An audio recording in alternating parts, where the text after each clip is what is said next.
Hello, today we follow Red Feather, a Lakota scout on the forced journey to the reservation.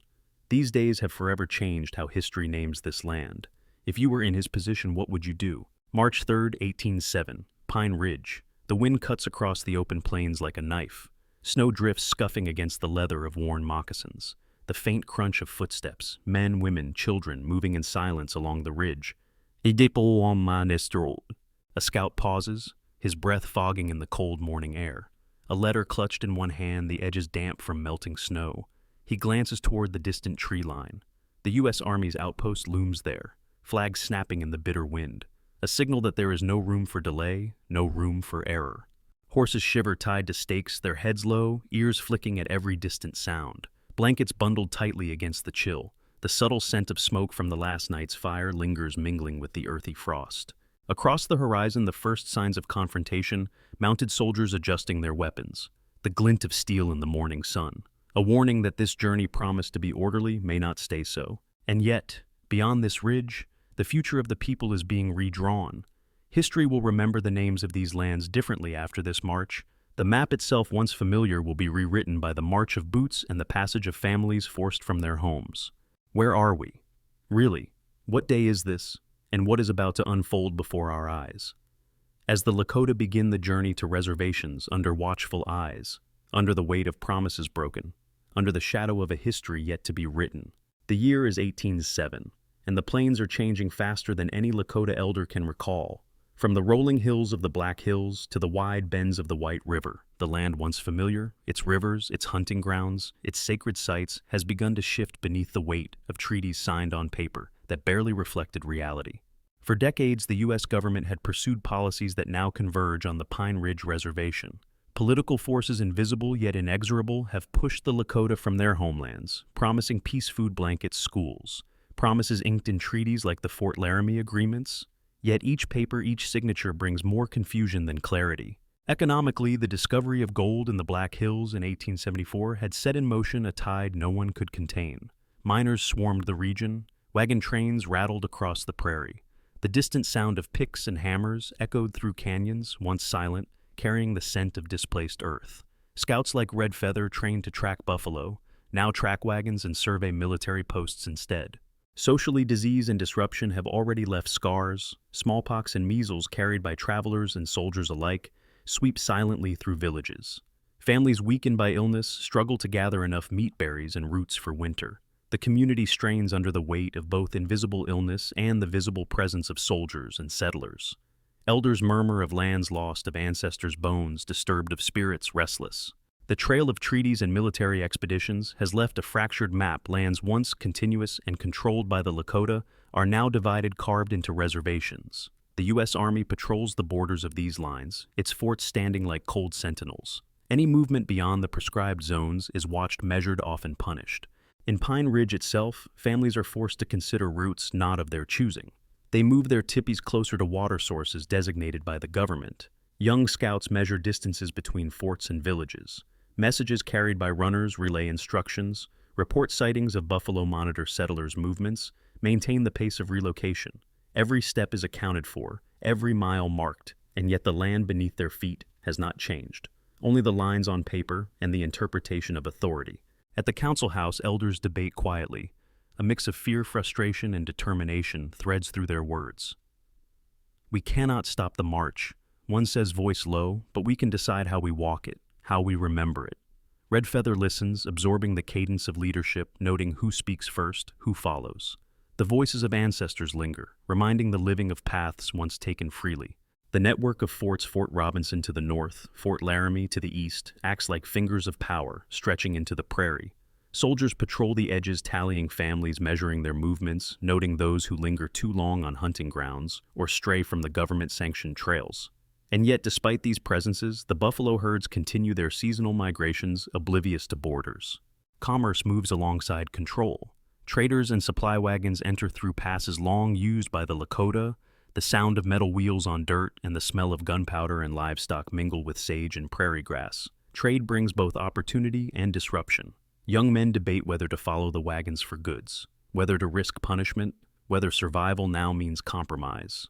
Through all this, Red Feather carries a letter, a small piece of paper, that encapsulates much of what the elders fear and hope. It contains instructions for movement rations and reporting. Yet it is also a symbol, a microcosm of the fractured map that guides them. The paper is not the land, not the buffalo, not the history, but it dictates the steps they must take. Every morning, scouts ride out to observe distant hills. The prairie stretches endlessly, but the threats are concentrated: a patrol of soldiers, a wagon train loaded with miners, a herd of buffalo that must be avoided lest it draw attention. And through it all, the lines on the map drawn by outsiders, interpreted by officials who have never felt the wind of the plains on their face, determine where a family may camp tonight, where children may gather water, where a mother may prepare a meal. The rift between what the Lakota know as home and what the government declares as reservation, and it grows more obvious each day. Treaties promise protection, yet they bring surveillance. Boundaries drawn with ink replace the rhythms of the seasons. The trail itself becomes a marker of loss, a testament to the interplay of political power, economic ambition, and social upheaval. And yet life continues. The tippies are struck at dawn. The scouts ride first, measuring, observing, reporting. Families follow, carrying what they can. Dogs run alongside, ears pricked, sniffing the wind for danger. Children stumble through snow or dust depending on the season. The rhythm of the march is relentless, unbroken. Every mile a reminder of promises broken, of power imposed, of lands no longer wholly theirs. The fractured map is not only physical, it is mental, emotional. It dictates the choices, the fears, the hopes of each person moving across it. Every decision, every step is measured against lines drawn far away by men who do not feel the earth beneath their moccasins, the wind against their faces, the weight of their ancestors' bones beneath the prairie. In this context, the intersection of treaties, gold, disease, commerce, and military oversight, the Lakota are moving, not because they choose to, but because history drawn in ink and enforced by guns demands it. And scouts like Red Feather must navigate not only the land, but the complex web of power and expectation. Where do loyalty and survival meet? Where does the prairie end and the reservation begin? The answers are written in the footsteps of those who march, in the letters they carry, in the careful observations of scouts. The map may be fractured, but the people endure. Red Feather, that is the name whispered among his people, carried with both respect and quiet worry. A scout of the Oglala Lakota, barely 20 summers yet, the weight of responsibility heavy upon his shoulders. He learned early to read the plains, to track the subtle signs left by both buffalo and man, to distinguish the trail of a deer from the path of a cavalry patrol, a skill taught by fathers, uncles, and the elders whose voices echo in his memory. Born near the bends of the White River, Red Feather's childhood was defined by the rhythm of the seasons, by the migration of herds, the rise and fall of the rivers, and the gatherings of his extended family beneath the wide sky. His mother, a weaver of blankets dyed with red ochre and blue indigo, taught him patience. His father, once a warrior, now a storyteller, shared the lessons of diplomacy, of reading not only the movement of men, but the intent behind their eyes.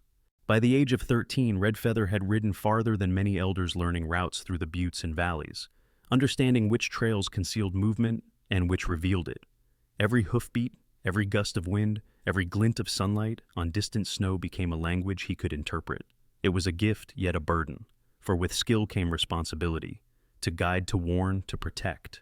Now, in 1807, as the Lakota are gathered to move toward the reservation, Red Feather carries more than just a letter. He carries the trust of his people. Each time he rides ahead to scout the terrain, to observe the movements of soldiers or the scattered tracks of settlers' wagons, he bears the weight of every family member following behind. Mothers clutching children, elders leaning on staffs, young men carrying supplies, all dependent on his judgment. His gear is simple yet purposeful. A bow slung over his back, arrows fletched with eagle feathers, a worn leather quiver, a bundle of maps, sketches, and notes from elders tied with rawhide, a small pouch of herbs for clarity, for healing, for protection. Every item tells a story, every tool a measure of survival. He notices the smallest details, a bent branch indicating a hidden path, the distant cry of a hawk signaling movement near the tree line, the smell of smoke that might mean a campfire or an ambush. In the quiet moments, he reflects on the letter he carries, instructions from the elders and the council, guidance for movement, for reporting. Yet it is never simple, for the ink on paper cannot account for the decisions made on the ground, for the fear and hope that ride beside each traveler. Red Feather is not a leader by title, yet in these hours he becomes the axis upon which the journey turns. Scouts and warriors rely on his observation, mothers and children on his judgment, elders on his discretion. He feels the weight of history, The pressure of treaties he did not sign, of soldiers whose faces he has never seen, but whose decisions dictate every mile. He remembers the stories of his father, of the times before relocation when the buffalo were abundant, when the rivers were free, when families could settle where the heart dictated. Now the land is partitioned, lines drawn in ink enforced by distant authorities. Each step must be measured against these invisible yet potent lines. Yet fear is not absent. Red Feather worries for his younger brother who struggles to keep pace with the march, for the mothers who carry infants in blankets against the biting wind, for the elders whose bodies grow weak and whose memories of free land are the only maps they can trust. He worries for the buffalo, the herd scattered and diminished, for the connection between his people and the land that nourishes them. And still he rides, day after day, sometimes ahead of the group, sometimes beside it, observing, recording, warning, guiding. The prairie stretches endlessly, yet every hill, every bend in the river, every shadow becomes significant. The decisions made in moments, whether to cross a frozen stream, to take a longer trail through dense brush, to pause and let the soldiers pass, carry consequences. Some immediate, some unfolding over years. He notices the small gestures of the people he guides, the tightening of a mother's grip on her child, the glance exchanged between young men as they adjust their loads, the silent prayer of an elder as they step carefully through icy streams. Red Feather reads these signs as much as he reads the land, understanding that survival is not only about avoiding danger, but preserving dignity, maintaining hope. Each night he records what he observes, not in ink, not yet, but in memory. Each shadow, each sound, each trace of movement cataloged. He knows that one day these observations may be written, may become evidence of the journey, the choices made, the resilience shown. The letter he carries is part of that record, a thread connecting the elders' wisdom to the footsteps of children who may never see the land as it once was. He feels the pulse of the people around him, a rhythm of movement, of breath of life continuing despite constraint. And in that pulse he recognizes his role, not merely as a messenger or scout, but as a witness, as one whose eyes, hands, and decisions shape the immediate fate of many, yet also one whose memory will serve future generations. Red Feather wonders, will the children remember the precise feel of the wind across the plains, the way the snow bites the cheek, the whisper of buffalo in the distance? Will they know the careful choices made by those who led, who observed, who calculated each step against uncertainty and threat? He wants to protect his people, to honor the wisdom of elders, to preserve the connection to the land, even as they are pushed onto new territory. He fears the loss of identity, the disconnection from sacred sites, the slow erosion of culture and memory. He represents the resilience of the Lakota, the continuity of knowledge, the living thread between past and future. And so he rides into the cold wind, into the stretching horizon, each step, each mile, each glance a choice. The map may be fractured, the treaties imperfect, the soldier's intent rigid, yet the spirit of the people moves with him, guiding, enduring, remembering. March 10th, 1807, Pine Ridge. The morning is still deceptively so. Frost clings to the edges of teepees, the smoke from last night's fires curls into the pale light. Yet beneath the quiet tension hums like a wire stretched tight. Red Feather rides to the edge of the encampment. His eyes sweep the horizon. The outpost of Fort Robinson glints in the rising sun, soldiers moving in disciplined lines, their horses stamping impatiently. The sound carries faintly on the wind, a warning subtle yet unmistakable. Today is the day. The council's message has arrived. The letter Red Feather carries. Orders from the agency. Every family must prepare to move toward the reservation. Distances carefully mapped, rations accounted for. Timelines imposed by officials who do not know the wind, the snow, the heat of the prairie sun. The first step is the hardest. Mothers bundle children tightly in blankets, infants pressed against their chests, their eyes wide and searching. Elders brace themselves, canes clutched in gnarled hands, whispering prayers to spirits of ancestors. Young men secure horses and pack what supplies can be carried, knowing that much will be left behind. The rhythm of the camp shifts, a pulse of urgent motion, replacing the usual lull. Red Feather observes every movement, calculating distances, noting potential hazards. He feels the eyes of the families upon him, trusting his judgment, hoping his knowledge will guide them safely. Yet his own heart weighs heavy, for every mile forward is a mile away from land they have known all their lives, a mile away from buffalo herds, sacred sites, ancestral markers. The soldier's presence becomes more visible as the hour progresses. Patrols approach, signaling that any hesitation will be met with enforcement. A small skirmish yesterday, a misunderstanding over grazing rights, had already left tension fraying at the edges. Today there will be no mistakes, no stragglers, no room for negotiation. In the village, Red Feather notes the subtle signs of fear and determination intertwined. Women adjusting bundles, shifting infants, exchanging whispered instructions. Young boys running errands for elders, their small hands gripping heavy loads. Dogs yelp occasionally, sensing the change-sensing movement. The camp is alive with anticipation, anxiety, and resolve.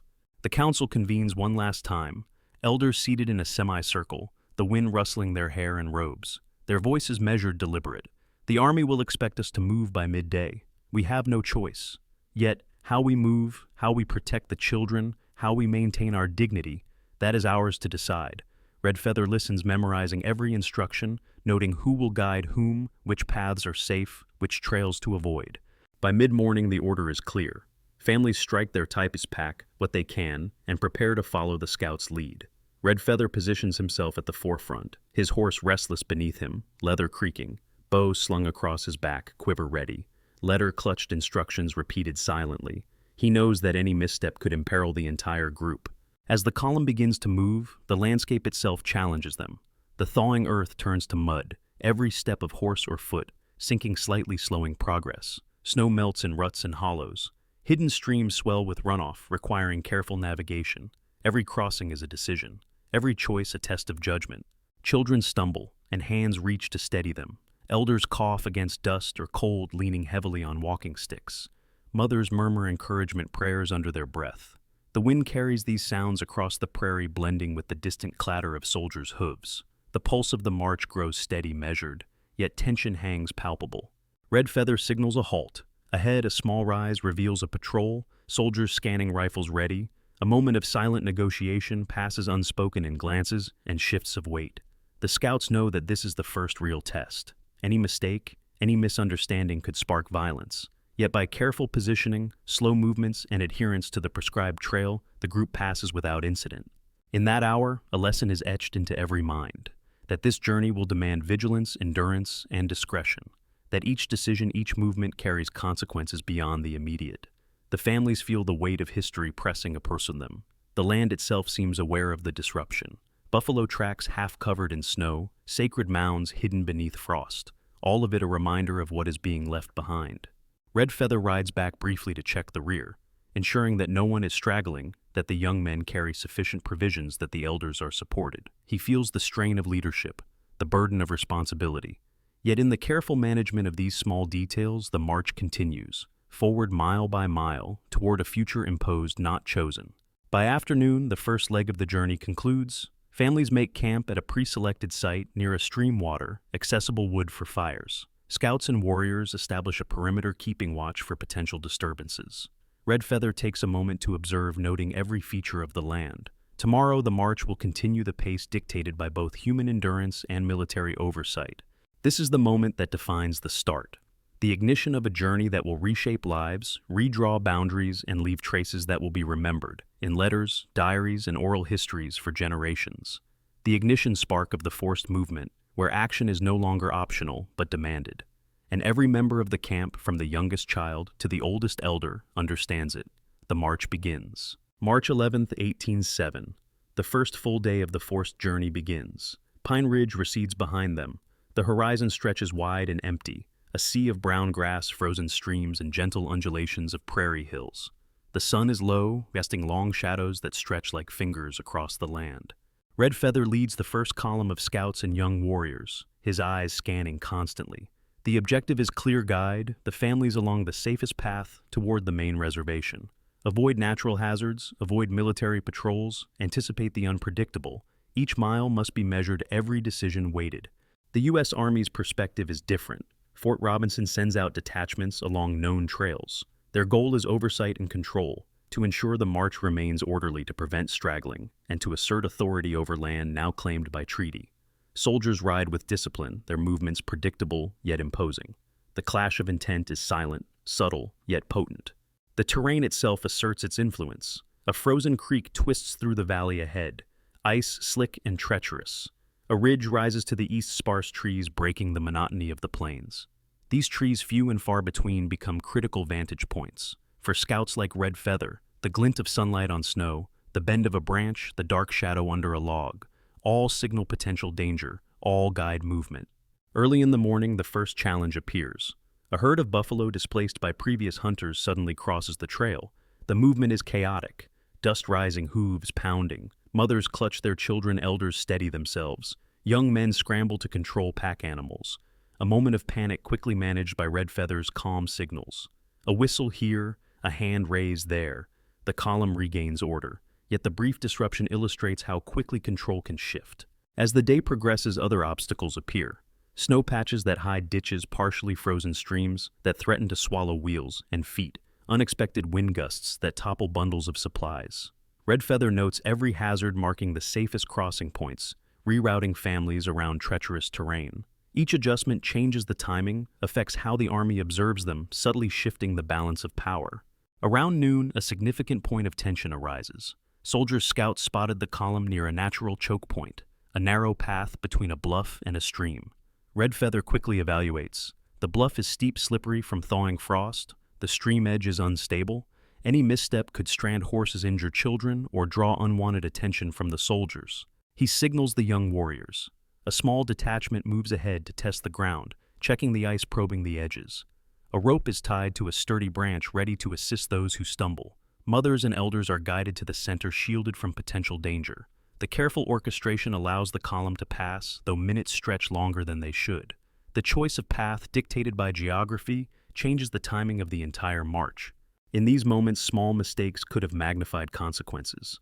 A young man missteps sliding down the bluff, saved only by the rope held by his companion. Red Feather notes the incident, a reminder that on the prairie, geography dictates history. By mid-afternoon, a minor miscalculation occurs. A horse carrying supplies steps into a soft patch of mud, tipping the load. A bundle of food spills. Children cry, elders murmur. Red Feather reacts swiftly, redistributing weight, calming panic, reorganizing the column. The delay is brief, but it demonstrates how the physical landscape, mud, ice, uneven terrain can dictate the pace and safety of the journey. The psychological weight is equally important. Soldiers' patrols are visible on distant ridges. Red Feather signals warnings through subtle gestures. Families maintain quiet, following directions. Understanding that any noise or confusion could draw attention, the interaction of terrain and threat shapes behavior. Even the angle of sunlight and shadow influences decisions. Late in the day, the column reaches a small stand of trees, a rare shelter. Red Feather chooses this location for rest. Water nearby, some protection from wind. Fires are lit cautiously, smoke minimal. Young scouts rotate watch, a momentary sense of security. Yet the knowledge remains, the march is continuous. The army observes. The terrain offers both refuge and constraint. The point of turning, the moment that shifts the day's narrative. Red Feather notices an unexpected feature, a shallow ravine invisible until crossing the hill. If the army scouts see the crossing, they might assume straggling or confusion. He adjusts the path slightly, leading families in single-file timing movements carefully. The column passes undetected. The choice of route, dictated entirely by observation of the land, ensures safety. By evening, the first set piece concludes. Families establish camp along a stream. Teepees are erected, fires lit. Children fed, elders settled. Red Feather records observations, notes hazards, distances, and timing. Every detail a lesson for tomorrow. The terrain has dictated their pace, shaped their safety, influenced how authority perceives them. Geography and human intent intersect, creating outcomes that neither party fully controls. This first day illustrates a critical point. The march is more than movement. It is negotiation with the land itself. Each ridge, stream, and hollow is a variable. Each misstep, each signal, each observation has immediate consequences. The turning points emerge not from grand battles, but from interactions with the landscape. A slip in the mud, a herd of buffalo, a bluff too steep. These are the moments history records, though often invisibly. Red Feather's role is central, guiding, observing, reacting, ensuring the column's survival through choices dictated by terrain, by climate, and by immediate human needs. The soldier's intent looms, but it is the land that defines the margin between disaster and continuation. The first set piece ends as dusk falls, the prairie stretching wide. Families rest, scouts remain vigilant. The march continues. March 12th, 1807. The march precedes the ridgelines, casting long shadows over the thawing prairie. Yet today, attention brews not from the landscape nor the wind, but from the very act of observation itself. Two stories, each claiming truth, each shaping history differently. The U.S. Army report filed the previous evening from a detachment at Fort Robinson reads with precision and authority. Typed or scrawled in careful handwriting, the account details the column's movement along the prescribed route. According to the report, the Lakota families moved orderly under full supervision. The scout detail maintained pace, ensured no straggling, no deviation from the approved path, all observed by mounted officers who confirm compliance. The report emphasizes efficiency. The column proceeded in good order. It reads all families accounted for, no incidents reported. Movement completed within expected time frame. It is a document of authority, a record meant to establish control, to demonstrate the Army's oversight, the success of the relocation policy. The language is clinical, no incidents, compliance achieved, order maintained. Yet, within the stark phrasing, the human element vanishes. Families reduced to numbers, movements reduced to checkpoints, distances measured in miles, not in the strain on bodies or hearts. Meanwhile, Red Feather's notes scribbled in a bundle of leather-bound sheets, edges fraying ink smudged by frost, tell a different story. He records the same day, the same stretch of prairie, the same column. Yet the details diverge. He writes of the creek crossing that slowed the march, of the mother whose child slipped on icy mud and cried a moment that required immediate attention, of elders whose legs shook from exertion, needing assistance to navigate the bluff, of supplies falling from a horse scattering rations and creating a brief panic. He notes the subtle gestures, hands holding children, whispered encouragements, murmurs of prayers, warnings given through gestures to avoid alarming the soldiers. To Red Feather, the day is a series of critical micro-events, each influencing the pace and morale of the column. Not disorderly in intent, but tense, precarious, human. His account emphasizes not mere compliance, but negotiation with land, weather, and circumstance. The decisions taken in those moments, rerouting families, securing supplies, assisting the vulnerable, carry consequences invisible to distant officers. And yet both accounts describe the same event. Yet one perceives it as orderly, measured routine, the other as fraught, human, and delicate. The Army report reduces it to a series of mile markers and check-ins. Red Feather's narrative breathes pulse, quickened attention drawn to every fluttering shadow and uncertain step. Why do these accounts differ so sharply? One reason is perspective. The Army observes from distance with authority, measuring compliance. The Lakota scout observes intimately, embedded within the march, bearing the responsibility of every person in motion. What appears as order from above is from within, a delicate dance. Another factor is intent. The report aims to demonstrate control and success, to satisfy bureaucratic oversight. Red Feather's notes aim to preserve memory, to guide future action, to provide insight for elders and children alike. One constructs legitimacy for a system. The other preserves lived experience. Consider the crossing at the bluff near the shallow creek. The Army report notes column passed as planned, no delays. Red Feather writes, "We slowed. The mud claimed a horse spilling bundles. Mothers wept. Young men scrambled. Only careful coordination prevented disaster." The physical details are the same, the creek, the bluff, the mud, but the interpretation diverges completely. The Army sees compliance, the scout sees contingency, improvisation, human effort. This divergence is not trivial. It illustrates the inherent tension in historical sources. A single event recorded in multiple forms, each shaped by perspective, by purpose, by position. The map of the march, the schedule imposed by authorities, exists in both accounts. Yet the lived experience, the cold, the fear, the improvisation, appears only in Red Feather's voice. The implications are profound. For historians, for descendants, for anyone seeking to understand the march, to rely solely on official reports is to risk misunderstanding. To rely solely on oral or personal records is to risk lacking context. Yet together, the two accounts reveal a fuller truth. The reality of relocation, where intent and experience collide, where human resilience meets imposed authority. Red Feather notes one more moment from that day. A small fire lit near the creek smoke, minimal, only enough to signal to nearby families. Soldiers observing from a distant ridge interpreted it as controlled and acceptable. Yet the decision, subtle, critical, made by Red Feather and a small group of elders, prevented children from freezing, allowed water to be gathered safely, and preserved the order of the march, the unseen to the Army, vital to the people. Thus the clash of narratives is not a question of lying or deceit, but of scale, perspective, and purpose. The Army prioritizes macro order.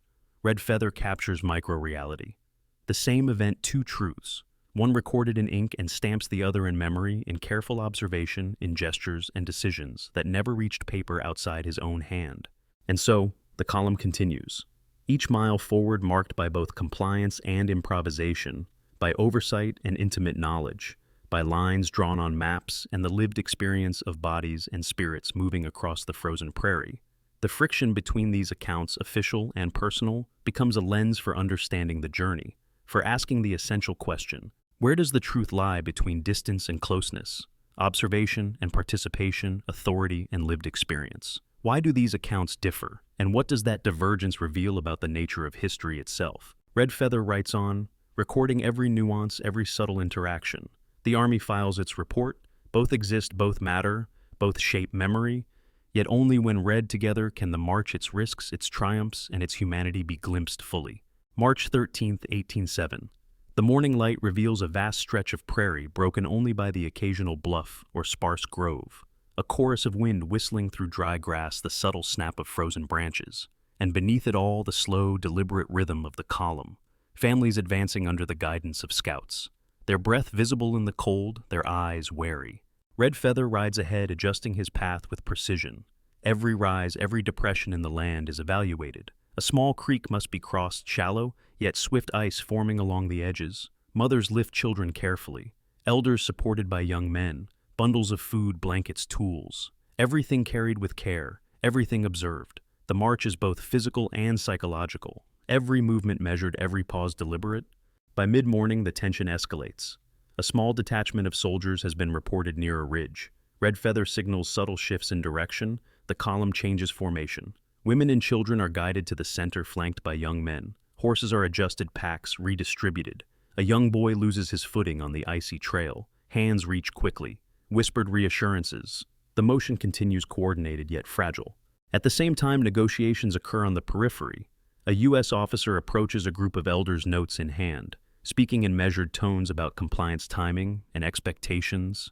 The elders respond cautiously. Gestures, nods, careful phrasing. The exchange is tense yet silent to most of the column. Red Feather observes from a distance, balancing communication safety and speed, the human element intertwined with military oversight. The prairie itself challenges them. Patches of thawed mud conceal hidden hollows. The column moves with care. Horses adjust footing, children stumble, adults support them. The wind shifts, carrying sounds across long distances. A bark of a dog, the cry of a child, a command shouted from scouts, all resonate differently depending on terrain, distance, and observation. The interaction of environment and human action shapes the unfolding scene. A critical moment arrives as the column nears a natural choke point, a narrow pass flanked by bluffs. Soldiers patrols visible beyond the ridge. Red Feather evaluates, signaling the group to slow, adjust spacing. Mothers pull children closer. Elders steady themselves. The column threads through cautiously, every step an act of negotiation with the land and with authority. One misstep could draw attention, jeopardize safety. Alongside the march, life continues in microcosm. Women hum quietly as they work to keep fires lit at midday. Children gather small bundles of wood for warmth. Young men carry additional loads, adjusting straps and packs to prevent shifting. Elders offer guidance, stories whispered to maintain morale, to instill lessons of endurance. Every ordinary action is amplified by the extraordinary circumstance. Suddenly, a miscalculation. A bundle of supplies shifts from a horse, spilling blankets and dried meat. Immediate action is required. Red Feather diverts several young men to secure the items, maintaining pace for the column. Mothers calm crying infants. The rhythm of movement is momentarily disrupted. Yet the careful coordination prevents chaos, demonstrating how small human-scale decisions influence the trajectory of history. The soldiers watch from afar. Their reports would later note minor disruptions, yet fail to capture the coordination, improvisation, and care enacted in real time. The contrast between observed order and lived experience is stark. Red Feather notes in his records the precise timing, the human responses, and the subtle adjustments required to continue safely. By afternoon, the column reaches a plateau overlooking a river crossing. The sight challenges both morale and logistics. The river, swollen from thawing snowbanks, slippery, current swift. Red Feather assesses options: routes upstream, downstream, timing, support for children and elders, signaling to small groups ahead to test footing. The decision here could prevent disaster or invite it. The crossing begins, each horse and person calculated, children lifted, bundles secured, elders supported, scouts monitor, giving hand signals, guiding silently. A horse slips, recovered. A mother steadies her child. The tension is palpable, yet movement continues. The march becomes choreography. rhythm dictated by human judgment and environmental conditions. As night approaches, temporary camp is established. Fires lit, cautiously, smoke minimized to avoid attention. Families huddle exhausted, yet grateful for small successes. Red Feather rotates scouts, ensuring perimeter security, while noting terrain features, patrol observations, and signs of fatigue. He records every detail: what went right, what nearly went wrong, what might happen tomorrow.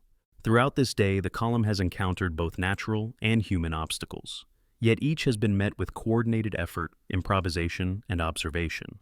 The march is not merely movement. It is a negotiation with the environment, with authority, with vulnerability, with endurance. Each participant contributes. Each choice, subtle or decisive, shapes the unfolding history. By the end of day 2, the column has advanced several miles. The landscape has dictated strategy, pace, and safety.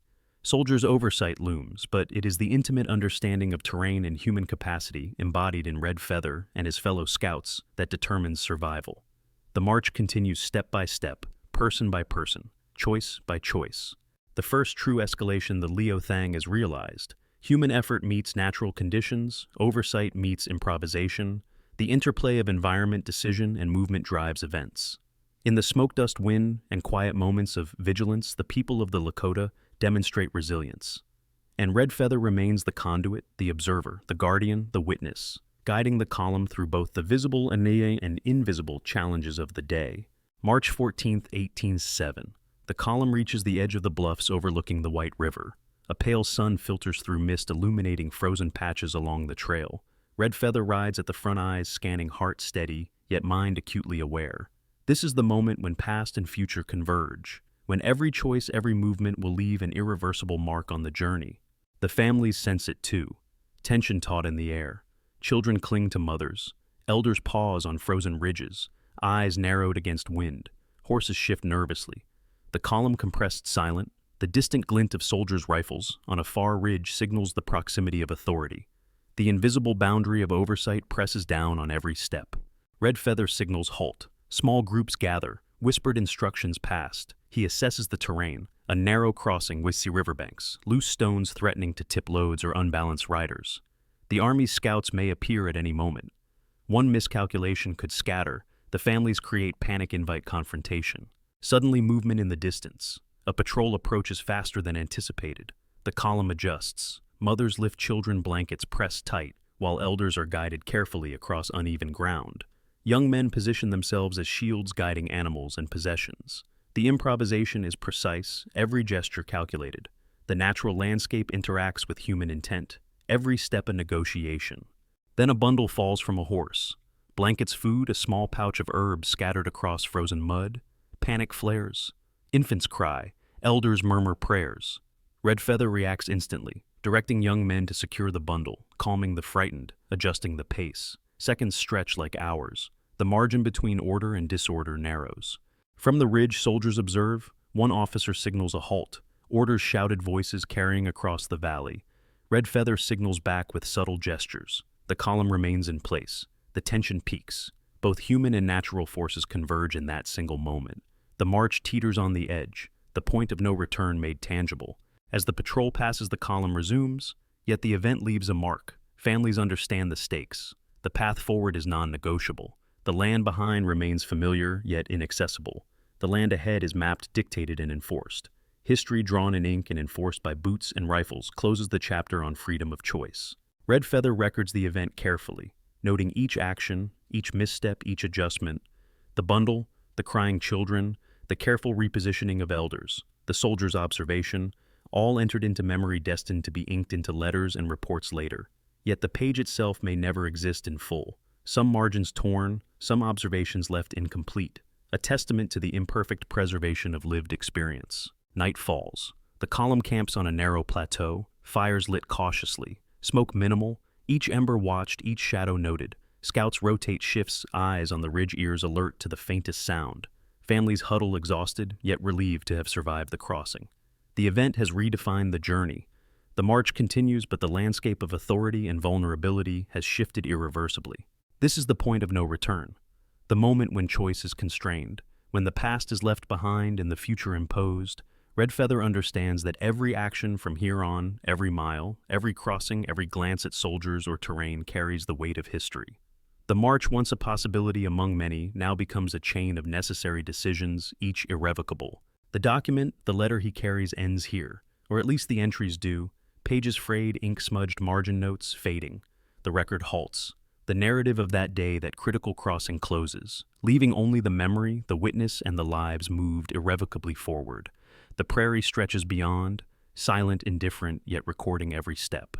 Red Feather sits by the fire, the night cold, the wind restless. He contemplates what has been left behind, what lies ahead. The crossing has cemented the course of the journey. Families' paths are set, soldiers' oversight remains, and the prairie impartial witnesses all. The moment is complete. The door has closed on choice and opened into consequence.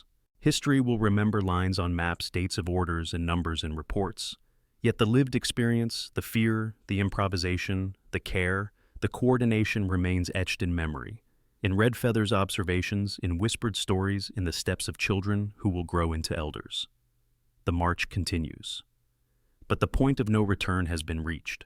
By the spring of 1878, barely a year after the march from Pine Ridge began, the consequences of the relocation are visible across the landscape. Families have settled on the reservation lands assigned by the U.S. government.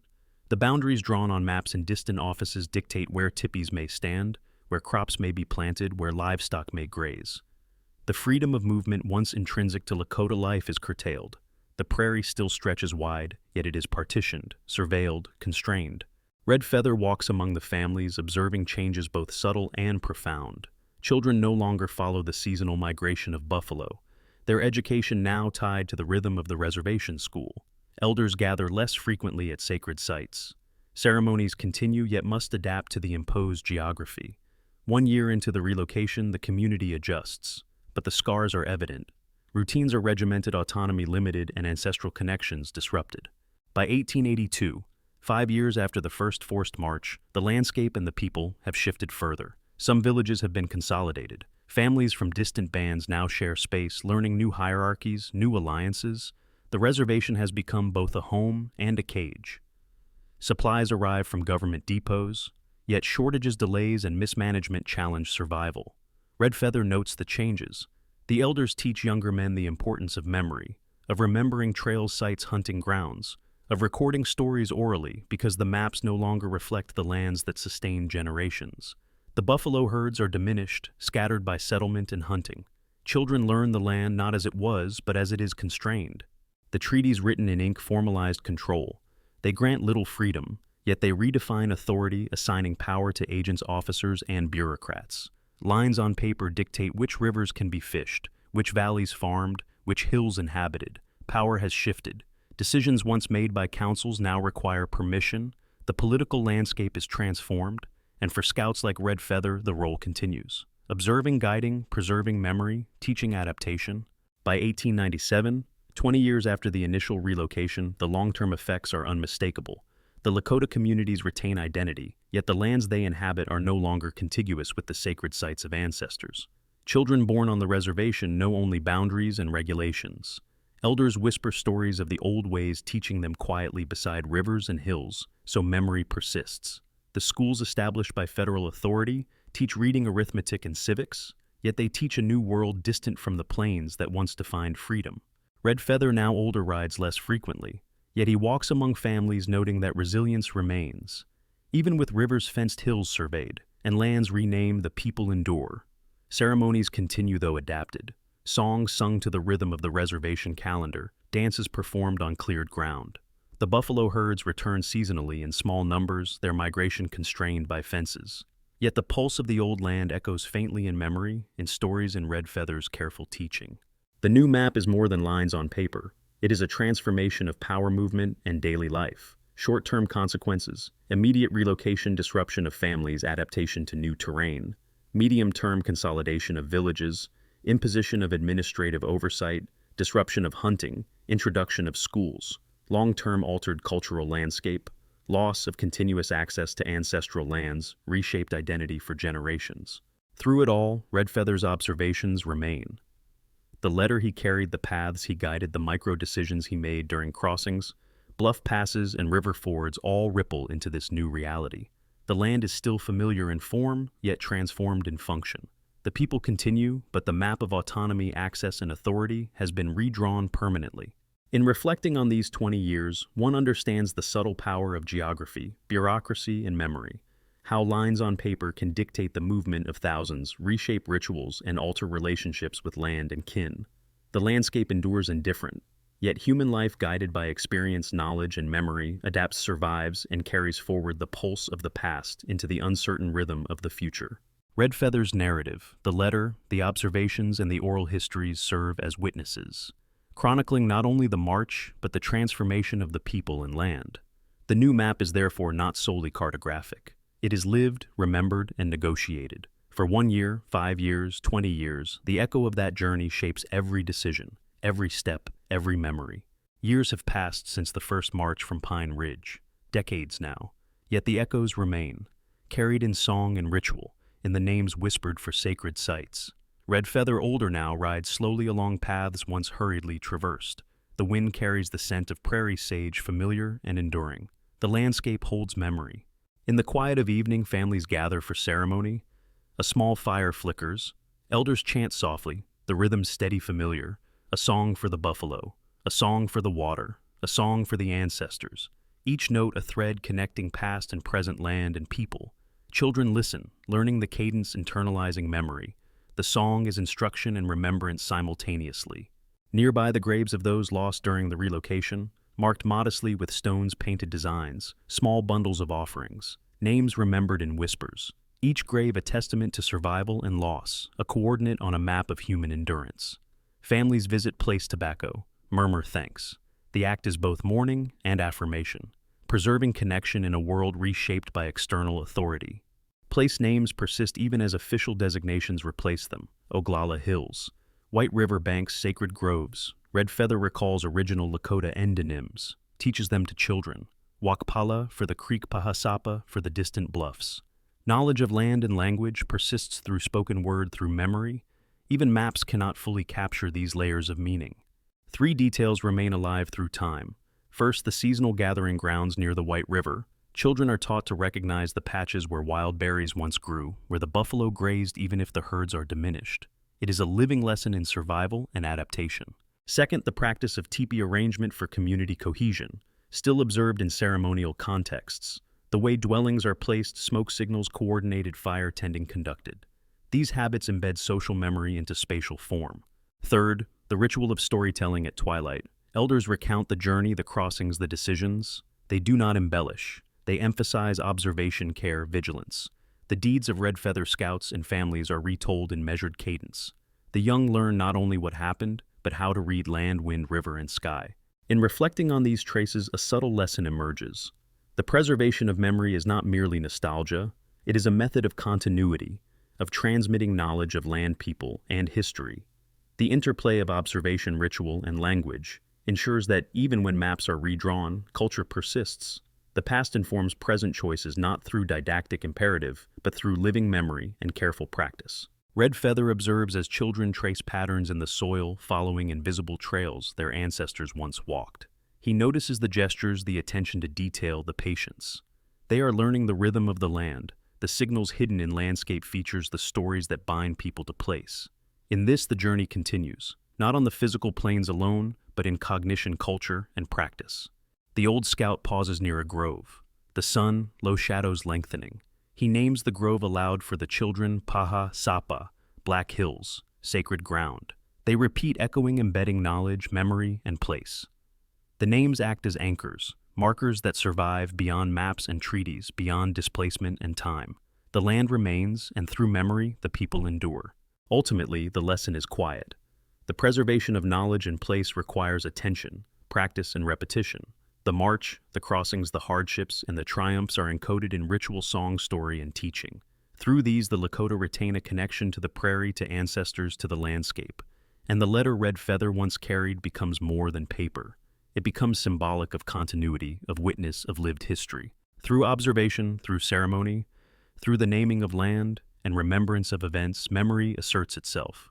Not loudly, not violently, but persistently. For 1 year, 5 years, 20 years, across generations, ensuring that despite maps regulations or physical displacement, the pulse of the people continues.